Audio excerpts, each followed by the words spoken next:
நான் 10th படிக்கிறப்போ நானும் என் 5 ஸ்கூல் ஃப்ரெண்ட்ஸும் ஒரு ஸ்கூல் பக்கம் கண்ணாமூச்சி விளையாடிட்டு இருந்தோம். நைட்டு 8:45 மணி. Yellow colour street light and அந்த ரோடு ஃபுல்லா நிறைய மரங்களா இருந்துச்சு. அப்போ திடீர்னு ஒரு ஃப்ரெண்டு ஐயோ அம்மான்னு கத்திக்கிட்டு அந்த ஸ்கூல் காம்பவுண்ட்ல இருந்து எகிரிச்சான். எங்க கிட்ட ஓடி வந்து அங்க ஏதோ இருக்குன்னு சொல்லி மயங்கி விழுந்துட்டான். நாங்க உடனே ஓடி போய் பார்த்தோம். ஆனா அங்க எதுவுமே இல்லை. அடுத்த நாள் அவங்கிட்ட கேட்டோம் என்ன ஆச்சுன்னு. அதுக்கு அவன் சொன்னான், ஸ்கூல் காம்பவுண்ட் எகிரி குதிச்சு அந்த ஸ்கூலோட படிக்கட்டு கீழே ஒளிஞ்சிட்டு இருந்ததா சொன்னான். அந்த இடம் எப்படி இருந்துச்சுன்னா ரொம்ப இருட்டா இருந்த மாதிரி சொன்னான்.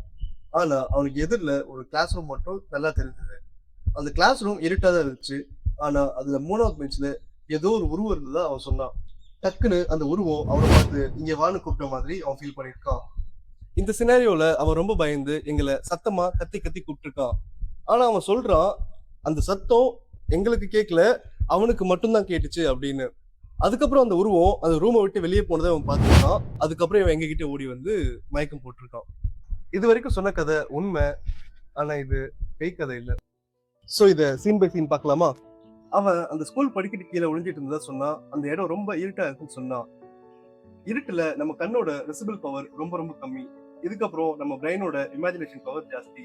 சோ அவ்வளவு இருட்டா இருந்த அந்த இடத்துல அவன் கிளாஸ் ரூம் மட்டும் ஐடென்டிஃபை பண்ணியிருக்கான். அந்த தேர்ட் பெஞ்ச்ல யாரோ இருக்க மாதிரி இவனே இமேஜின் பண்ணியிருக்கான். அந்த படிக்கட்டு கீழே ஆல்ரெடி பயங்கர இருட்டா இருந்திருக்கு.